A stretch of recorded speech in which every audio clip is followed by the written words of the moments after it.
How are ya? It's wonderful! I love snow! Rocking back and forth. To left and That's right, that's right. Welcome to this special edition of the Tar Heel Traveler. I'm Scott Mason. Some journeys include milestones, and we have reached one. We have now aired 1,000 Tar Heel Traveler stories and traveled to all 100 North Carolina counties since our series debuted in 2007. Over the next hour, we share some of our most memorable stories, including the very first Tar Heel Traveler we ever shot, about a man named Marty from Chapel Hill who ate breakfast every morning on Franklin Street. Sutton's. And there's the usual breakfast crowd. Come on over here and sit down. Marty Revelletta's here, as usual. I've been coming in here for about 15 years. The coffee's good, and so's the company. And there are always a lot of good, interesting people out there. He orders. 2 scrambled eggs. And more coffee. That's what it's all about. Marty cups his mug with his foot. Why am I here? You know, why was I born with no arms? You might marvel and wonder what drives Marty. Marty drives himself. Here we go. Shift and go. 1 foot on the gas and 1 on the wheel. He's licensed to drive. I've been pulled over by police officers because they thought I was some punk kid with his foot up on the steering wheel, joyriding. When they realized that I didn't have any arms and I had a valid driver's license, they let it alone. Marty has his own landscaping business in Chapel Hill. Got it. He gasses up, returns the pump, and pumps his chainsaw with his feet. But I always thought muscle was far greater than words, and I eventually learned that words were better than muscle. Because they cut to the core. Accept the person because of the human being that they are. And that's the part that's in here that hurts when it's not accepted. You were behind the camera that day when we shot the story on Marty. What were your impressions? Oh, what a great guy. He's such a special guy, and he was so nice, and then you don't realize how special until he's gone. And then a few weeks later, Marty left us. And then we realized then how special it really was to spend that time with him. You were the Tar Heel Traveler photographer in 2008. I'm sure you have some memorable stories. I do. And the greatest thing I think about Tar Heel Traveler to me were the people that we interviewed. And one of the ones that comes to mind is the snake oil lady. She was over 100 years old, and she acted like a teenager. Something is stirring in Wilma Cunningham's kitchen. Snake oil? One man says that he rubbed a little bit behind his ears and his hearing got better. What? Then this one woman was having a terrible time with her feet that were just drying up. So she used the snake oil. And she did it heal. Just rub it on. Tiny little bit. It's powerful and I think good. Wilma Cunningham's been bottling snake oil for 40 years. What is in the snake oil? I'm not going to tell you. It started when she thumped through an old family Bible and found her grandfather's secret recipe tucked between the pages. But now his, he put mustard in it. And mutton tallow. Do you know what mutton tallow is? I don't either. When you buy it, you can put it on anything you want to. At 101, she's found the key ingredient to a happy life. It's no secret. She believes in helping people. And love everybody. The Christian love. I'm giving a little bit back to the world that's been good to me. You remember the story on the birthday caller? Birthday caller. He turned 90. And every day he would call people and wish them happy birthday, and he was so sweet. And the print was really big because he couldn't read really well, and he was really nice. But the thing I remember the most about that is months after we shot that, on my birthday, he called me and wished me happy birthday. That was pretty cool. It's time for me to sing happy birthday to you. Every day, Carl calls people from his church in Greensboro. I'm a member at Westminster. People who are celebrating birthdays. Happy birthday to you. I hope you're having a great day today. I'm your Christian brother, and I love you. It just brings such a great joy to my life that it's more than worthwhile every day. Excuse me, I have a telephone. Someone's calling Carl. Carl Webb. It's a church member on the line, singing to him. Today is Carl's birthday. Oh, yeah! Hey, bless your heart. I love you. Carl is 90. 90. 90. How do you feel? Well, from my shoulders up, I'm still 16. And still making birthday calls. Happy birthday to you. Happy birthday to you, Carl. Happy birthday to you. One day I read about a woman from Charlotte with 26 pianos in her house. She was a piano teacher, but 26 pianos in one house? It sounded like a fun story. But when we arrived, the story changed because it turned out the pianos weren't the story at all. The piano students were the story. 2, 3, 4, 1. The quiet contemplation of a young man whose fingers grace the keys and whose sneaker pumps the pedal. And Clara Jones listens ever so closely too. Listens to all her students. So many students. She has encouraged them all. That's good. Gently guiding them to look within themselves. To find the music within themselves. And play. You've probably taught, what, thousands of students? Probably a million. A million students may not be far off key. It is not easy mastering the masters. Start it again. But Clara Jones has devoted her whole life to gently, very gently helping others perfect the piano. When I teach well, my students learn well. She has been teaching students in Charlotte for 60 years, been playing the piano even longer. I've been playing the piano all of my life. Music is her inspiration, and her children and grandchildren are too. And it has been about love. 26 pianos are in her house.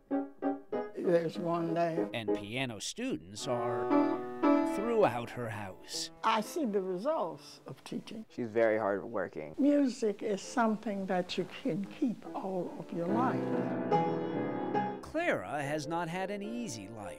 She grew up poor, and the piano was a way out. Playing the piano's a whole lot easier than washing dishes. She earned undergraduate and master's degrees in music. Been sharing her expertise ever since. You can't get through life just by doing nothing. You have to practice and work hard. It's just an inspiration to me. So many pianos and so many students across so many years. Clara Jones is 82 years old and still teaching and playing and loving the piano.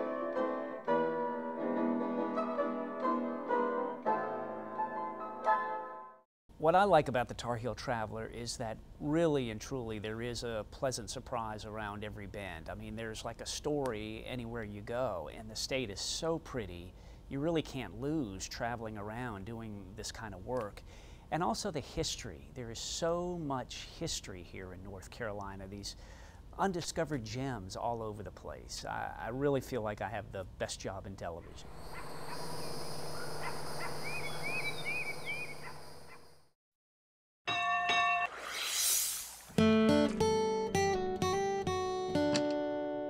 Welcome back to this special edition of the Tar Heel Traveler as we look back at some of our most memorable stories. Late one afternoon a few years ago, we found ourselves in the woods of Chatham County. We had ourselves a good story, but it was a strange place and we didn't want to waste time. Not when we were treading on the Devil's Tramping Ground. Well, it's about a mile northwest of Harper's Crossroads. It is in the woods, about 36 feet in a perfect circle. People that believe that it is the Devil's Tramping Ground just believe that he kept moving in a circle while he thought and planned and schemed against mankind. It was there when the first settlers came in, and they were familiar with it. Now, just when they decided that it was the devil that did it, I do not know. So it has remained all those years without anything growing in that That's right. Isn't that pretty amazing? Yes, it is. When were you there and what did you find? I did a soil investigation for this area back in November of 2000. The results from that came back that there really is no evidence out there of anything that should keep vegetation from growing. Do you believe in the devil? Yeah, I do. Now, I don't know that he necessarily runs around in a red suit or blue suit if he's over there in Durham and he got a floppy tail and all that. But I certainly believe in evil. I certainly believe in a sense of evil. Is that a fair answer? Well, do you think the devil is tramping that ground? I don't know. I don't know how in the hell he could get out of Raleigh and get away from the legislature long enough to come up there now, but... Some people really believe it's the devil's tramping ground, that the devil actually uses that ground to tramp around. I would just say that as far as science goes, we cannot find a reason for the area to be devoid of vegetation. How do you explain that perfect circle? I can't. And neither can the scientists. Why is that circle there? What has caused that circle? I couldn't answer that. Is it a mystery? I guess it's a mystery. I can't explain that. I mean, the phenomena. You had a strange experience shooting the Devil's Tramping Ground story. Yeah, I was on one of the side trails. There's trails that shoot off. And I was shooting some entry-level pictures going in, and I thought I'd stepped on a bee's nest because I'd heard all this buzzing like I had stepped on a hornet's nest, and I took some quick steps out of there thinking, oh no, I'm about to get stung. And I got about 10 feet away and looked back and no bees. I mean, there was nothing there at all, but I know I heard it, and I knew I was about to get stung, but there was nothing there. And it was just dead silence. And I went, ooh, wait a minute. Something's telling me to move. A creepy place. Very creepy place. From the Devil's Tramping Ground now to a story in the opposite direction. We head west, onward and upward. The one thing about the Tar Heel Traveler is we sure do a lot of traveling, from Manteo to Murphy. Matter of fact, we're in Murphy right now. Here in this western corner of the state is the world's largest landmark of its kind, one that commands attention. Thou shalt not take the name of the Lord thy God in vain. High on a hill, written in stone, are enormous tablets that proclaim the 10 Commandments. 5 feet high and approximately 4 feet wide, each letter. And this is our heritage. This is the Christian heritage. You know, it's not your Ferris wheels and roller coasters or rafting. It's just a very nice place to come with your kids for an afternoon. There are 350 steps up 10 Commandment Mountain. Many climb, many pray, and many feel immensely moved. There is the law for man to live by, comfort and peace, God's Word. You remember that story you and I did on that furnace, Civil War furnace in Lee County? I do. In fact, when you first told me about it, I thought we were going to see like a pile of rocks or something, you know, not really that elaborate. But we're walking through the woods and we're trudging through, and then all of a sudden we come upon this massive, I mean, huge structure out in the middle of the woods. And it's from Civil War. It used to make cannonballs, used to come out of there for the Civil War. It was amazing. Talk about lost history. Deep, deep in the woods of Lee County, along the Deep River, in fact, is the Endor Iron Furnace. It's a very awesome structure when I came along here. What's that? That is a 35-foot-high relic of the Civil War. And this thing literally was a smoking cauldron. A furnace for making iron. This was right in the middle of the war and right in the middle of the effort to provide a much-needed industrial item for the South. Such as cannonballs. Such as cannonballs. Men would dump in ore, coal, limestone at the top. The heat reached 2,500 degrees, and molten iron would run out the bottom. I think it was a hot, dirty, miserable place to work here. Absolutely.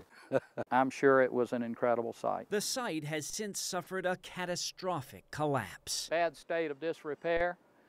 And that's what we're about. We want to see it safe. You know, human hands put it together in such a remarkable fashion. Built in 1862. And they were in a hurry to build it, and yet they took time to make it look very nice. Fine hewing done on the corners of the furnace and around the arches, which Even though it's an industrial site, they autographed it with the quality of their work. We deserve it to them, to our heritage, to bring it back to life.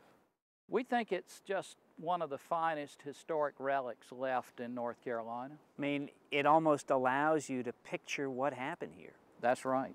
Your imagination can run wild here. Tar Heel Traveler stories are about interesting people, fascinating places, little-known history. A piece we did out west in Jackson County combined all of those. A story about a rock. In the hills of Jackson County, on a farm far from the road, rests a rock, a big gray boulder dotted with divots. But look closely, and the scattered grooves and ridges begin to look like definitive circles and lines. Native American Indians made them. They begin to appear as shapes and signs. Between 2,000 and 1,000 years old. This is Jukalou Rock, and it bears the mark of a legend. He lived on a bald mountain about 7 miles north of here, kind of like a deity, if you like. Hunters and Indians would kneel before the rock. They would have to come to this rock first and pray here. It was kind of like a gateway on the way to the bald. A gateway that today cracks open a door to prehistoric times. That's my grandfather. Yes, he chalked the rock. And he revealed a marvelous mosaic. Now, that's a tree from Jukalou Fields. There's 4 chambers here. They thought it was the chambers of a heart that beats. Different figures, and they're open to all kinds of interpretation. But these are all curled and swirled, so I've not seen any like these ever in my travels around the world. Jerry Parker owns this land and reveres the rock. To me, it's a legacy for my family. My family has lived on this farm for 150 years. We capture all the detail. He traces the rock. There's a possible figure there, we're not sure. These are little cup-shaped depressions, what they call cupules. But what do they all mean? You know, it could be a map that's got something to do with Jukalou. Jukalou, otherwise known as Jukalou. Where we see it today, it was in prehistoric times. I think it's like anything else. Everyone takes away their own personal interpretation. I think that's the beauty of it. Everyone gets to make their own interpretation. We literally went there on a whim, and the 2 people that were there were the 2 people that were the experts on the rock. I mean, we couldn't have planned it. You couldn't even make it up. And we went there with not even making a phone call. It's amazing how it turns out sometimes. Yeah, better to be lucky than good. Welcome back to this special edition of the Tar Heel Traveler. We have certainly met some interesting people on our travels across the state. All kinds of people. Short, tall, big, skinny. Can I ask how old you are? I'm 73. 73 and 15 inches around. Are you proud of how you look? Oh, I am. No need to hide in the shadows. Kathy Young has strutted onto the national stage, has even awed Oprah. Have you signed many autographs? Oh, yeah. Lots of paper napkins. Lots of snug-fitting corsets. This is called a busk. Kathy has always admired corsets. She'd worn a corset under her wedding dress. So Kathy began to continually wear a corset. And as the years multiplied, the waist shrunk. She's been tied up every day for 23.5 hours for the past 25 years. I leave it on 24 hours a day. 24 hours a day for more than 25 years. And then only unlaced to shower? Yes. Well, this is quite something. I've never seen anything like it. I kind of don't know what to say about it. Do you ever think to yourself, well, maybe I've gone a little overboard? I don't, because I'm comfortable and I don't look at myself in the mirror and say, you know. Kathy does look at the exciting life she's led with her husband and all the elegant Victorian parties they've attended around the world. Initially, we were both interested in Victorian costuming, and that's really how it came about. Kathy and Bob Young love Victorian costuming so much, together they decided why not make her body fit the part, literally. And then it sort of got to be minimally a competition. And you don't feel like all kind of squoze up in there? No. Not squozed up at all. In fact, her waist has opened up great opportunities. We've had the opportunity to meet lots of wonderful people all around the world. She is happy living in Manio, boating with her husband, exercising at the gym, and honored to be the woman with the world's smallest waist. I'm feeling like a kind of like a hog standing next to you. That's okay. Thanks, Kathy. We'll be right back. We'll be right back. World record holder. You shot many, many Tar Heel Traveler stories. What is one of your most favorite? The paper chain. Butch from Butchville with the big paper chain. The guy that worked on VW bugs, and you know, on the side, when he was bored, he'd fold up teeny little pieces of paper and make them on a paper chain. And then you walk in the room and it's this huge, huge paper chain in the middle of his living room, leaning on his TV. It was great. This is an area of Johnston County near Four Oaks called Butchville, and Butchville's driving force is Butch. So we took the engine out of it, fixed the oil leaks, cleaned it up. Butch Baker of Butchville. I think they're great cars. Butch works on wagons at Wagon Works. Work on Volkswagen. Are you pretty good at what you do? I think I'm the best is. He's the master. I've been working on them a long time. The bug is his love, a love bug, one of two loves in a long, long chain. Paper chain here that I've been working on since 1979. A what? A heavy paper chain. Since when? February of 1979. That's when I started on it. How long? Approximately 14 miles long. 14 miles? All connected. It's one paper chain. One big paper chain. It's kind of pot-bellied like I am. Pot-bellied and bulging. Everybody loves my paper chain. Butch snips brochures. Fluffy. And strong. This is like being on the chain gang. Except he's not handcuffed by staples or glue. One link will just go inside of another link. Nearly 30 years, almost 14 miles, and growing. Miles a long way at a quarter inch. What does your wife think? Well, she thinks I'm a little crazy. Either she's going to kick you out of the house or the paper chain's going to kick you out of the house. She'd probably have to leave first. Butch Baker of Butchville, whose happy life is linked by Volkswagens and paper chains. A perfect circle. Dedication. I'm dedicated to the cars, and I'm dedicated to the paper chain. Many miles on both of them. Yes, sir. Another interesting character that we came across was really kind of by accident in a way. We were supposed to interview Mr. Edwards. He's from Vass. He has a country store down there. And we get there that day, and he's sick. He's not there. So his wife is there, who is actually running the store. And we had asked her if we could interview her instead. She said, sure, come on in. And it turns out she has to run 3 stores. So you see this lady, man, she's like 84 years old, and she's shuffling. She's going from one store to the other to the other.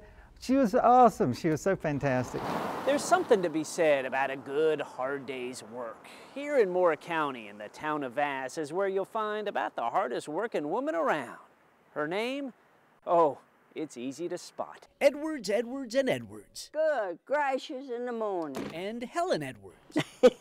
Helen walks and walks. I'm used to that. Little black shoes shuffling back and forth. From store to store to store. You own almost the whole block? We own all of that. Edwards, Edwards, and Edwards. The hardware store, clothing store, and the 5 and 10. Everyday little item. Well, thank you, ma'am. I appreciate that. 9 times out of 10, I have it. Have it here. Or next door. Closed. Or next door. You come in and ask me for it, and I'll come over here and get it for you. Helen and her husband, that's Helen and her husband, own all 3 stores and have for more than 3 decades. And we love home. Her husband is under the weather. Otherwise, he'd be working and walking with Helen. Well, I love it. I love people. Can't find her at one store? Go next door. Blue jeans. Or next door. Bob Lee, how you doing? All those years at all 3 stores. Honey, and you come back. Businesses that have been in business more than 100 years combined. I'm thankful. Helen has poured her heart and souls into this block. Have a good one, sweetie. We'll see ya. You remember that day we met those 2 ladies who were identical twins? We were on another story, and we were walking through a parking lot, and there's these 2 old ladies dressed exactly the same coming out of a restaurant. We were going in. It was like one of these, what? You know, and then it just led to another story. Which is interesting too, because many of our stories will go somewhere and it leads to a story we never knew about. And then it kind of perpetuates forever a Tar Heel Traveler. She will not make the decision. I have to make the decision what we wear. She's 5 minutes older than I am, that's right. Mary and Mildred. She's the boss. They're twins and neighbors and best friends, and they're identical, an almost perfect reflection. I never pay any attention to what she has on, and 9 times out of 10 when she comes back, I've got on the same thing she has on. You're talking about a time we had birthday parties as little girls.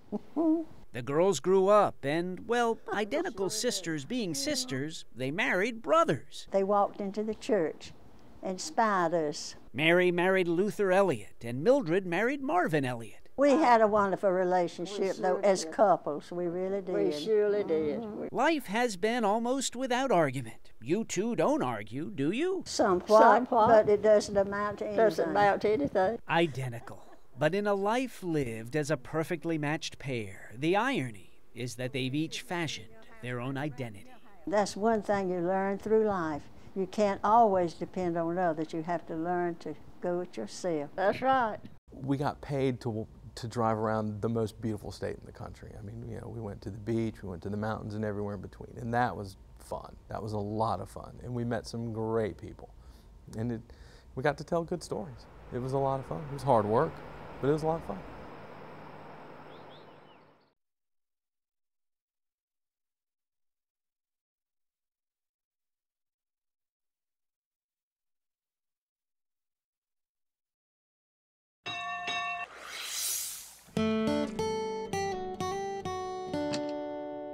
Welcome back to this special edition of the Tar Heel Traveler. Some stories just seem to land in our lap. We were in the Guilford-Randolph County area one day. We just finished shooting a story about a collector of memorabilia when the man happened to say he lived on the county line. The county line ran right through his house. Naturally, we unpacked the gear and had ourselves another story. Guilford, Randolph. Guilford and Randolph. The house is in both. The house is split right down the middle. It's split right down the middle. I love it. Love it? I can get service from both counties. Guilford and Randolph. Sleep in Guilford, eat in Randolph. Which county do you like living in better? Well, I like them both because I love to eat and I love to sleep, so it doesn't bother me. Ethel and Donald are united in their love for their house. There's so many good memories here. My whole life, I've never lived anywhere else but this home. We will be here from now on. Living in 2 counties. Living in 2 counties. At the same time. At the same time.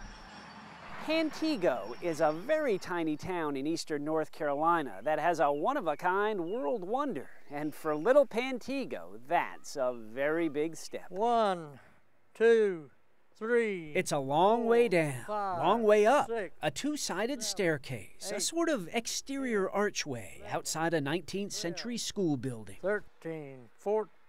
As far as you know, is this the only staircase like this in the world? In the world, as far as we have been able to find out. How was it going to school here? It was nice going to school here. The school began in 1879 as the Pantego Male and Female Academy. Most schools just had males. Pantego was a step ahead of its time. In the 1870s, Pantego was a go-in place. It was on the rise. 2 classrooms upstairs. Kids climbed the stairs to get to the classrooms. 6th graders used this side. One on the other side was for the 5th grade. No one knows who designed it, why it was built this way. Have you ever counted the steps? I have, but I don't remember. 16, 17, 18.